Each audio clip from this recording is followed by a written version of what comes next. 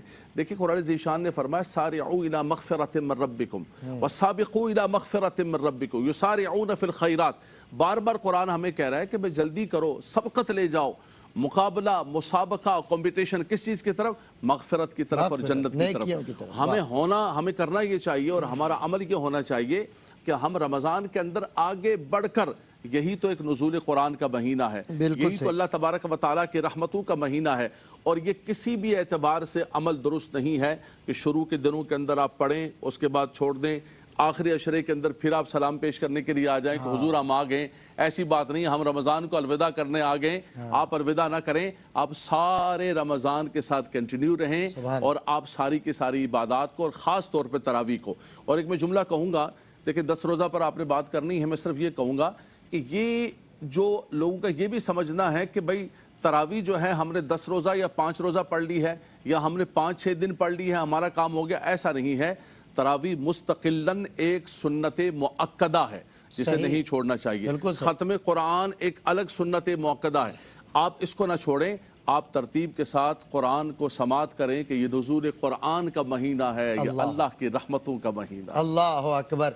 مفتی سید زیغم علی گردیزی صاحب، آپ کی طرف آتا ہوں. حضور قبلہ 5 روزہ تراویح ہوتی ہے، 10 روزہ تراویح ہوتی ہے، یہ جو ایک شارٹ کٹ تاجروں نے نکالا ہے، تو اس کے حوالے سے میں پوچھنا چاہتا ہوں کہ تاجر برادری یہ کہتی ہے کہ جی وہ کاروبار ہے، معاش ہے، معاملات ہیں، اور دوسری طرف ہم صحابہ کا رویہ دیکھ رہے ہیں رمضان کی تیاری کے. آپ کیا فرماتے ہیں؟ ایک ہم تراویح اور ہمارے معمولات، اس میں ہم دیکھتے ہیں کہ 5 روزہ پڑھ لی، چلے جی 25 دن اب خیر سے کام کریں گے، 10 روزہ پڑھ لی، چلے 20 روزہ خیر سے کام کریں گے. کیا فرمائیے گا اس میں؟ کیا محرومی ہے، کیا خوش قسمتی ہے، کیا خوشائن بات ہے، اور کیا بدقسمتی والی بات ہے؟ بسم اللہ الرحمن الرحیم. اللہم صلی علی محمد وعلی آل محمد وبارک وسلم. بہت شکریہ سلمان بھائی. عبادات کی اصل اس کے آداب ہیں، اس کے تقاضے ہیں. اگر ان تقاضوں کے مطابق اس عبادت کو ادا کیا جائے گا تو وہ ایک تاثیر ہے اور اس کی برکات ہے. اور اگر وہ عبادت تو ہے اور اس میں آداب کا معاملہ نہیں ہے، اس کے تقاضے پورے نہیں کیے جا رہے، تو وہ اس کی مثال یہ ہے کہ جیسے جسم ہے اور اس میں روح نہیں ہے. صحیح. تو عبادات میں اصل اور ہمارے اسلاف کا طریقہ، امت کا اکثریتی جو عمل ہے، اس کا طریقہ یہی ہے کہ قرآن کریم کو مکمل اس میں ختم کیا جائے، وہ 27 میں ہو یا 29 میں ہو. باقی کلیتاً اس کو ناجائز یا حرام تو نہیں کہا جا سکتا، لیکن اس میں قباحت بے شمار ہیں. سب سے بڑی جو اس کی قباحت ہے کہ قرآن کریم کو پڑھنے کے آداب قرآن نے بیان فرمایا کہ قرآن کو پڑھنا کیسے ہے. فرمایا کہ ورتل القرآن ترتیلا، کہ قرآن کو خوب ٹھہر ٹھہر کر پڑھنا ہے. پھر فرمایا کہ الذین آتیناہم الکتاب یتلونہ حق تلاوتہ، کہ جنہیں ہم نے کتاب عطا فرمائی وہ اس کی تلاوت ایسے کرتے ہیں جیسے اس کی تلاوت کا حق ہے. یعنی قرآن نے اس کے پڑھنے کا طریقہ بیان فرما دیا، آداب بیان فرما دیا کہ پڑھنا کیسے. اور یہاں معاملہ کیا ہوتا ہے کہ اگر ایک رات میں 2 سے 3 گھنٹوں میں اگر 6-8 سپارے پڑھنے ہیں تو اسپیڈ اتنی ہوتی ہے کہ وہ الفاظ سمجھ نہیں آتے، قواعد اور تجوید کا اور ترتیل کا رعایت نہیں کی جاتی، اس کا خیال نہیں رکھا جاتا.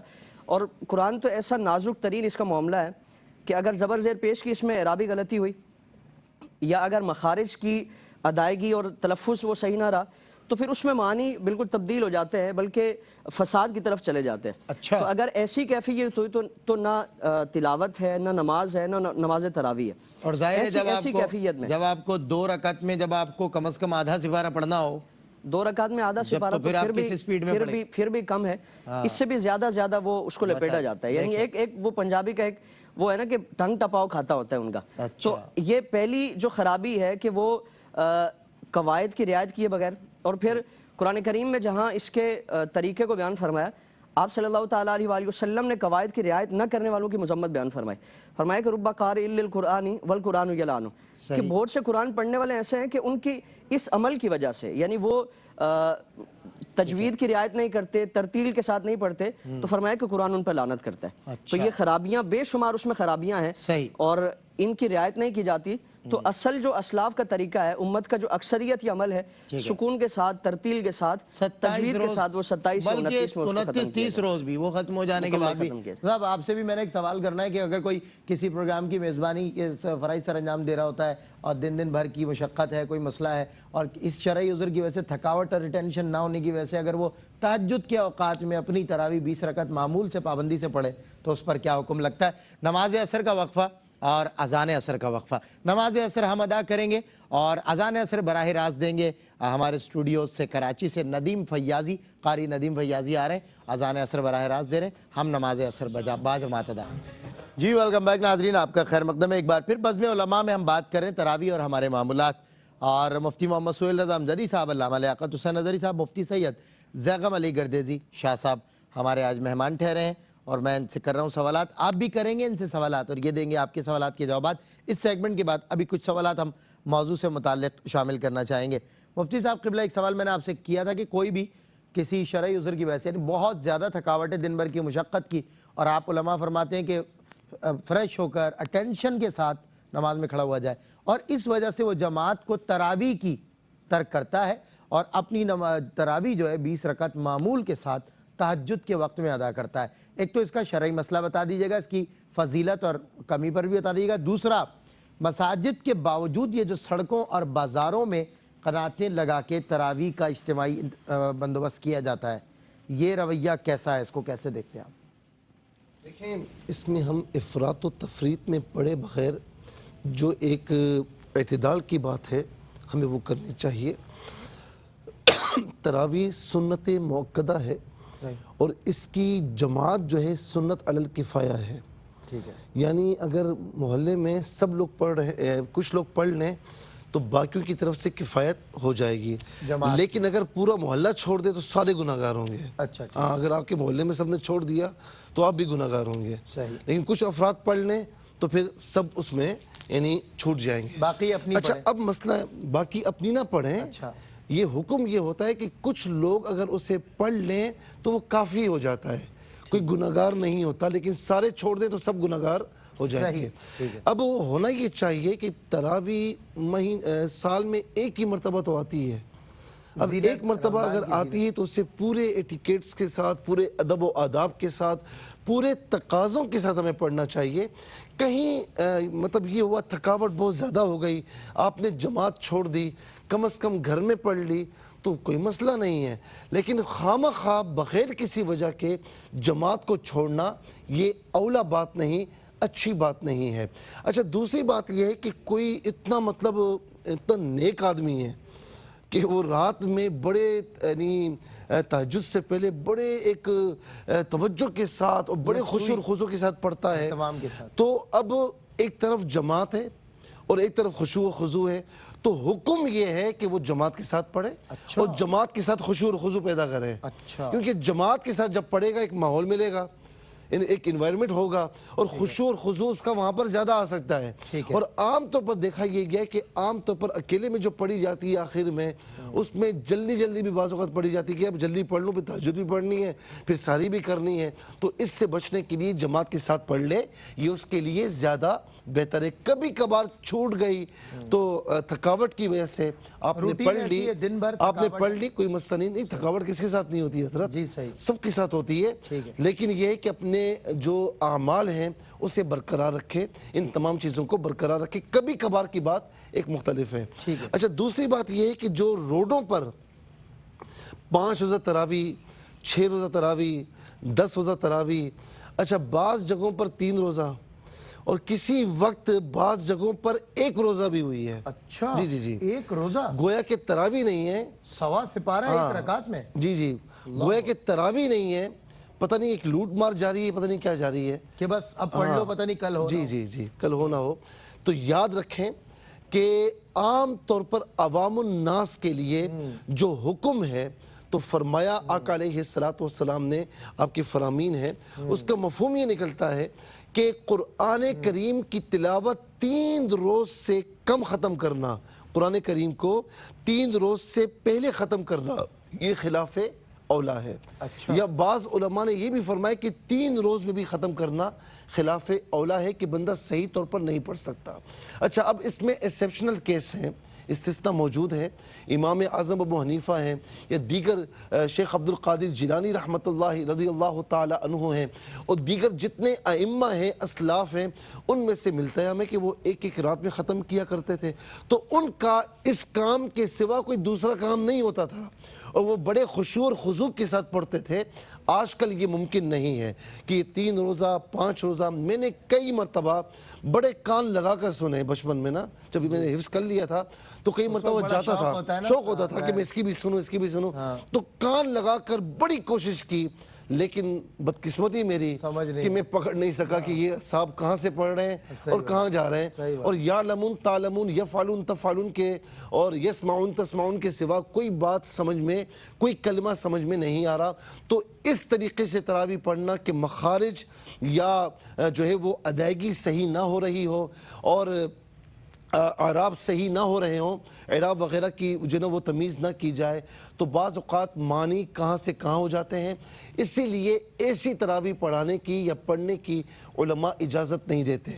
ہاں اگر کہیں پر اتنے روزہ ہو رہی ہے اور بڑے اچھے طریقے سے خشوع اور خضوع کے ساتھ وہ قرآن کی تلاوت کر رہا ہے, ان کیس, حالانکہ ایسا ہوتا نہیں ہے, لیکن اگر کر رہا ہے تو اس صورت میں اگر 10 روزہ آپ نے تراویح یا 6 روزہ تراویح اس کے پیچھے پڑھی ہے تو اس کے بعد بھی تراویح آپس سنت مؤکدہ رہے گی. آپ کو پورا مہینہ روزوں کے ساتھ پڑھنی ہوگی, یہ نہیں کہ چھٹی. اور یہ بات یاد رہے کہ ایک مرتبہ قرآن کریم مکمل کرنا سنت مؤکدہ ہے اور ایک مرتبہ سے زیادہ کیا جائے تو یہ اولا ہے اور افضل ہے. میں اخیر میں یہ بات کہوں گا کہ یہ 3 روزہ 4 روزہ کے اور جہاں قرآن کریم کی تلاوت کے آداب کی دھجیاں بکھیری جا رہی ہوں, ختم نہیں ہو رہی تھی نا. علماء کہہ رہے تھے, یہ بھی کہہ رہے تھے, میں بھی, اور علماء بھی کہہ رہے تھے کہ بھائی یہ نہیں ہونا چاہیے, ختم نہیں ہو رہی تھی. لیکن آپ دیکھیں کووڈ-19 نے ختم کروا دیا. چلیں ایسے ختم نہیں کر رہے تو ایسے آزمائش کے ذریعے سے. بہرحال علامہ لیاقت حسین ازہری صاحب, بات حضرت نے جو برق رفتار قرآن پڑھنے والے قراء حضرات کی ہے, اور میں تو ان سامعین کو بھی سلام پیش کرتا ہوں جو اس میں پھر غلطی نکال لیں یا لقمہ دے دیں. ہیں حضرت, جب اس قدر جتنی وہ نکالتا ہے وہ 2 صفحے آگے بڑھ چکا ہوتا ہے, ظاہر ہے. اور دوسری بات یہ کہ علامہ صاحب پھر پرائرٹی دی جاتی ہے, ترجیح دی جاتی ہے. مساجد کی جو یونین ہے, مساجد کی جو کمیٹیاں ہیں, وہ ایسے قراء حضرات کو تلاش کر رہی ہوتی ہیں, کہتے ایسے قاری کو بلائیے گا جو جلدی پڑھا کرے تاکہ جو ہے وہ بہت لمبی لمبی ہماری رکعتیں نہ ہوں. تو لوگ اس میں ان چیزوں سے بھی اوائڈ کرتے ہوئے نظر. برق رفتار قرآن پڑھنے والے قراء حضرات کو ترجیح دی جاتی ہے, مساجد میں تلاش کیا جاتا ہے. اس رویے کو آپ کیسا دیکھتے ہیں؟ دیکھیں, آپ نے صحیح کہا کہ مسجد کی کمیٹیاں وہ بھی ظالم اور جابر قسم کی کمیٹیاں ہوتی ہیں اور اکثر جہلا ہوتے ہیں اس کے اندر. یعنی یہ ایک عجیب و غریب قسم کا ظلم کی انتہا ہے کہ امام کو منتخب کرنے کے لیے, حافظ کو منتخب کرنے کے لیے, تراویح کے لیے کمیٹی بیٹھتی ہے جن کو خود جو ہے وہ یہ معلوم نہیں کہ سجدہ صاحب کب لازم ہوتا ہے اور کیا فرائض ہیں نماز کے, کیا واجبات ہیں, وہ منتخب کر رہی ہوتی ہیں کہ کس نے تراویح پڑھانی ہے, کس نے عید پڑھانی ہے, کس نے نماز پڑھانی ہے.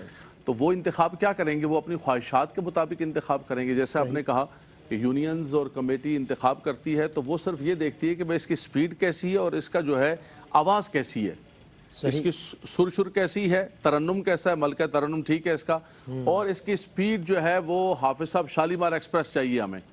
اور باقاعدہ طور پہ مسجدوں کو لوگ کہتے ہیں, پتہ ہے آپ کو, اوہ فلاں حافظ صاحب وہ تھوڑی مسجد 8 بجے مکتی ہے تو او فلاں مسجد 5 منٹ پہلے مکا دیندے نے, ادھر چلو 5 منٹ پہلے, 10 منٹ سفر کر کے آئیں گے جائیں گے, لیکن جائیں گے ادھر 5 منٹ پہلے وہاں مک جاتی ہے, ختم ہو جاتی ہے. تو یعنی یہ انتہا درجے کا ظلم, اور یہ ہے ہمارے یہ سب کانٹیننٹ, یہ جو بر صغیر ہے ہمارا, یہیں پر ہے. کچھ بھی ہے آج بھی عالم عرب کے اندر دیکھیں, ملیشیا کے اندر دیکھیں, لوگ محبت و ذوق و شوق کے ساتھ یہ ساری ایجادات جو 5 روزہ 10 روزہ یہ سارے دندے ہم نے شروع کیے. عالم عرب میں کہیں آپ کو نہیں ملیں گے 5 روزہ. وہ صاحب نے سنا کہ عالم عرب میں یہ ہم نے نکالے ہیں. یعنی کثرت بدعات جو ہے وہ ہمارے یہاں ملے گی. اور رات کو آ کے پتہ کیا کر رہے ہوتے, بیٹھے ہوتے, آئے تھک گیا ہوں بہت زیادہ. بھائی کیا کر کیا؟ 3 روزہ پڑھ رہا ہوں نا تراویح میں. کیوں پڑھ رہا ہوں بھائی؟ کس نے کہا تمہیں 3 روزہ پڑھنے؟ اپنے اوپر مشقت. اور جیسے مفتی صاحب فرما رہے تھے کہ میں نے بچپن میں سنا, ہمارے ایک دوست حافظ قرآن ہیں, قاری ہیں وہ, آپ یقین کریں ہال ہے وہاں پر ایک روزہ ہوتی تھی. استغفر اللہ ربی. استغفر اللہ. اس کو تو میں کہتا ہوں باقاعدہ علماء کو، مفتی اعظم پاکستان اور علماء کرام کو فتویٰ دینے چاہیے اس کے اوپر کہ یہ بالکل غلط طریقہ کار ہے، یہ قرآن کی توہین کر رہے ہیں آپ. اگر آپ قرآن کی مفتی صاحب نے جیسے فرمایا، ہمارا ایک دوست حضرت مصعب قبلہ ایک وہ تراویح کے اندر اسی 3 روزہ کے اندر قرآن لے کے کھڑا تھا، حافظ قاری. اس نے کہا میں اس صفحے پہ ہاتھ رکھتا تھا، وہ حافظ دوسرے صفحے پہ پہنچا ہوتا تھا، وہ یعلمون تعلمون یعلمون تعلمون یعلمون تعلمون، اللہ اکبر، یہ آواز آتی تھی آخر کے اندر. تو آپ یہ بتائیے کہ آپ قرآن کے ساتھ توہین کر رہے ہیں، قرآن کی بے ادبی کر رہے ہیں، اور ایک صرف رسم ادا کرنے کے چکر میں لگے ہوئے ہیں کہ یار ختم کا ایک نام لگ جائے کہ میں نے ختم کر دیا ہے. اور اللہ محفوظ فرمائے، میں نے شعبان کے آخری جمعے کے اندر کہا بھی، جمعے کے اندر میں نے کہا یہ سارے مجمع بیٹھا ہوا ہے، جتنے 3 روزہ اور 4 روزہ پڑھنے والے ہیں، مجھے اس میں سے بتاؤ کہ 90% واپس آ کے مسجد میں تراویح کے اندر کے نظر آتے ہیں؟ نہیں بھائی، وہ پڑھتے اسی لیے ہیں کہ چھٹی. اب ہماری تراویح نہیں ہے، ہم نے 3 روزہ 4 روزہ پڑھ لیا ہے.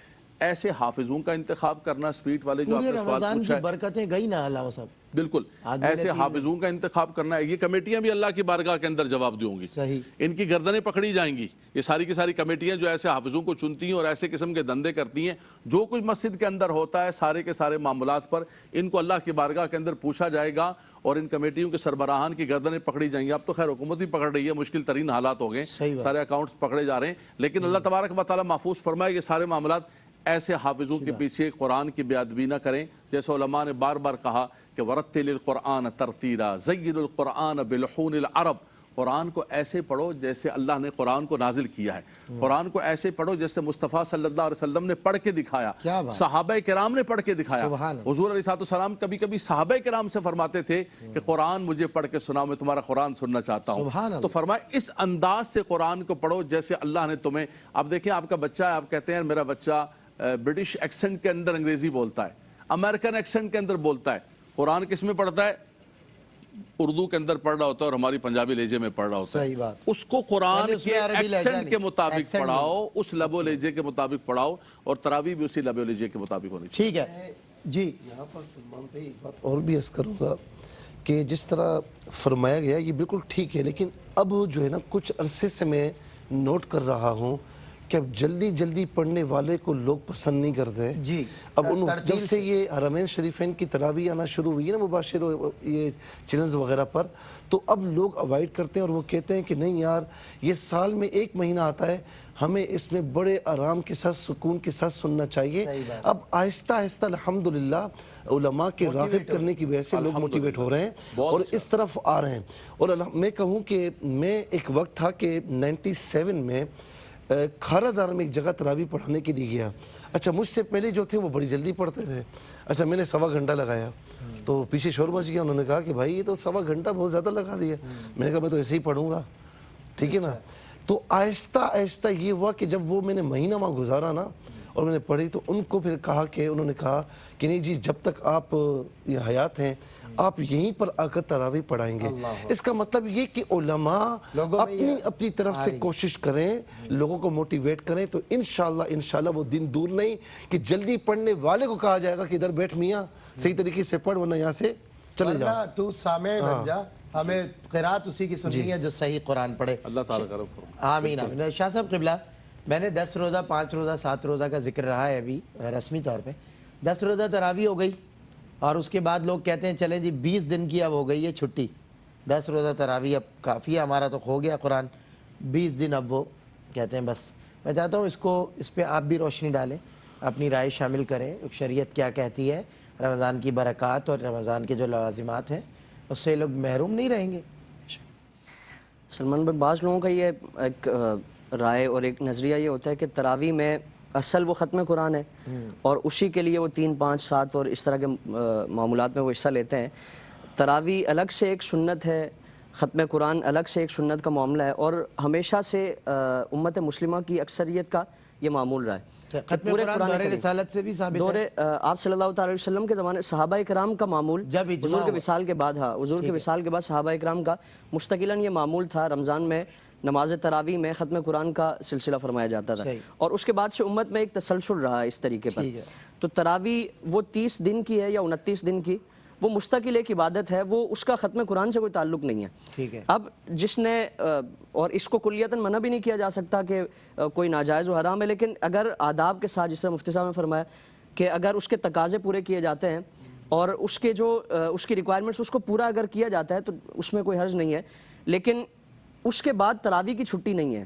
یہ راتیں تو وہ ہیں کہ جن کے متعلق آپ صلی اللہ تعالیٰ علیہ وآلہ وسلم نے فرمایا کہ اللہ رب العالمین کی طرف سے رحمتیں نازل ہوتی ہیں، بخششیں نازل ہوتی ہیں، قیام اللیل. اور غروب آفتاب سے لے کر صبح صادق تک اللہ رب العالمین کی بارگاہ سے ندا فرمائی جاتی ہے کہ ہے کوئی جو مجھ سے بخشش مانگنے والا، رحمت مانگنے والا، مغفرت مانگنے والا. اور ان احادیث سے متعلق محدثین نے فرمایا کہ جو عبادت میں مصروف ہوتا ہے، اب چونکہ وہ دعا میں اور مناجات میں مصروف نہیں ہو سکتا، وہ عبادت کر رہا ہے، وہ ذکر و اذکار کر رہا ہے، تو اللہ رب العالمین اس رات میں جتنی بھی رحمتیں نازل ہونے والی ہیں، بخششیں نازل ہونے والی ہیں، وہ عبادت کرنے والوں پر نازل فرماتا ہے. ٹھیک ہے. یعنی ایک تو وہ ہے جو مانگ کے لے رہا ہے، اور ایک یہ جو عبادت میں مصروف ہیں، اللہ رب العالمین بغیر مانگے انہیں عطا فرما رہے ہیں. واہ. تو یہ تو عبادت والی رات ہے، مانگنے والی رات ہے، اللہ رب العالمین سے ایک تعلق قائم کرنے والی رات ہے. وہ 4 دن کے لیے نہیں ہے، وہ 8 اور 10 دن کے لیے نہیں ہے، بلکہ پورا مہینہ یہ سلسلہ ہے. اور پھر ہم اس میں یہ تصور کریں کہ جو آپ علیہ السلام نے اس کی تربیت فرمائی کہ اس کی راتوں میں قیام تم پر اس کو نفل رکھا گیا ہے، تو اب اس کی فضیلتیں جہاں فرمائی اور اس کے اجر و ثواب کو بیان فرمایا، تو یقیناً اس کی جو حرمت ہے، اس کا جو تقدس ہے، اس کو پامال کرنے کا گناہ بھی ہے. جس طرح آپ صلی اللہ تعالیٰ علیہ وآلہ وسلم کی وہ مشہور حدیث ہے نا کہ حضور ممبر پر تشریف لے گئے تو فرمایا کہ آمین. اب صحابہ نے عرض کیا رسول اللہ آپ نے 3 مرتبہ یہ خلاف معمول ایسا معاملہ فرمایا، اس کی وجہ کیا ہے؟ تو حضور نے فرمایا کہ پہلی مرتبہ جب سیڑھی پر قدم رکھا، جبریل امین آئے، عرض کی کہ رسول اللہ ہلاک ہو جائے وہ شخص، اور وہ نقصان میں ہے کہ جو رمضان کا مہینہ پائے اور اس میں عبادات کر کے اپنے لیے بخشش حاصل نہ کر سکے. پھر والدین سے متعلق فرمایا کہ جو والدین کو اس کیفیت میں پائے اور ان کی خدمت کر کے اپنے لیے جنت حاصل نہ کر سکے، جس کے سامنے میرا ذکر کیا جائے اور وہ مجھ پر درود نہ پڑے.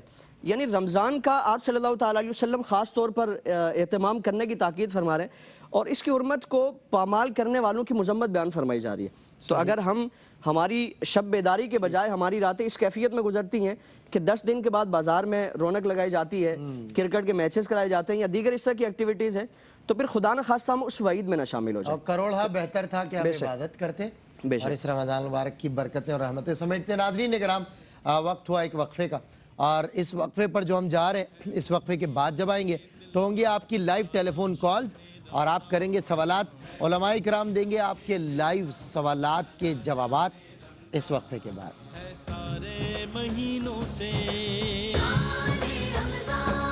ہے سارے